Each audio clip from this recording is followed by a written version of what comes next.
Marie-Christine Dalloz. Merci, Monsieur le Président. Monsieur le Premier ministre, votre gouvernement nous a fait une promesse, celle du pouvoir d'achat. Hier comme aujourd'hui, nous sommes contraints de constater que malheureusement, vos belles paroles n'ont pas été suivies d'effets. Pire encore, vous avez fait le choix d'augmenter la CSG sans compensation pour les retraités, de baisser les APL, d'opérer un quasi-gel de nombreuses prestations sociales. Des choix discutables, mauvais pour notre économie et pour le portefeuille des Français. Maintenant, ce sont les prix des carburants à la pompe et du fioul qui s'envolent. Et ce n'est pas fini. Entre 2018 et 2022, 30 millions de Français supporteront 15 milliards d'euros supplémentaires de taxes uniquement sur les carburants. Alors que vous annoncez fièrement une mesurette qui pourrait bénéficier à 1 million de personnes dans le meilleur des cas, vous pensez une jambe de bois. Monsieur le Premier ministre, vous entretenez des rapports complexes avec la réalité.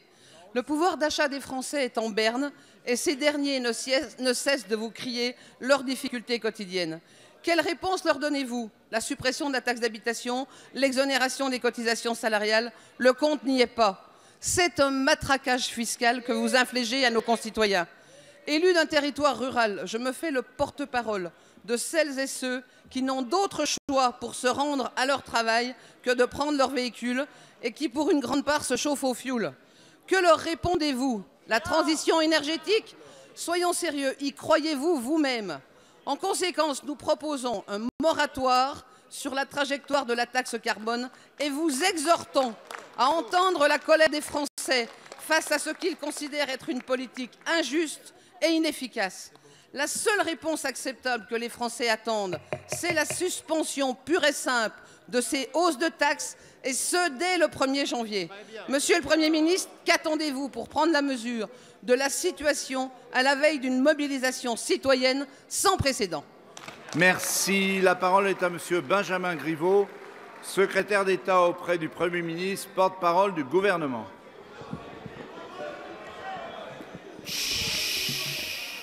Merci, Monsieur le Président, Mesdames et Messieurs les députés, Madame la députée Dalloz. Je vous remercie de me permettre, par la question et le ton mesuré auquel vous nous avez habitués, de rappeler ainsi l'action résolue que mène le gouvernement sur le front du pouvoir d'achat pour nos concitoyens.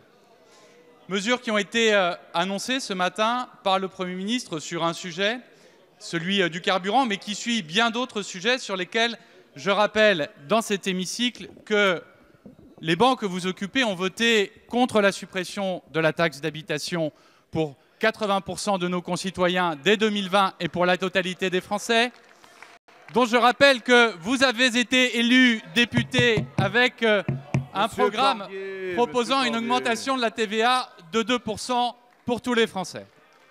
Vous dire que nous, face à cela, nous avons une réponse sur différents niveaux. D'abord, un chèque énergie dont nous savons aujourd'hui que 3,6 millions de nos concitoyens bénéficient. Ce sera, après les annonces faites ce matin, 2 millions de nos concitoyens de plus qui pourront en bénéficier.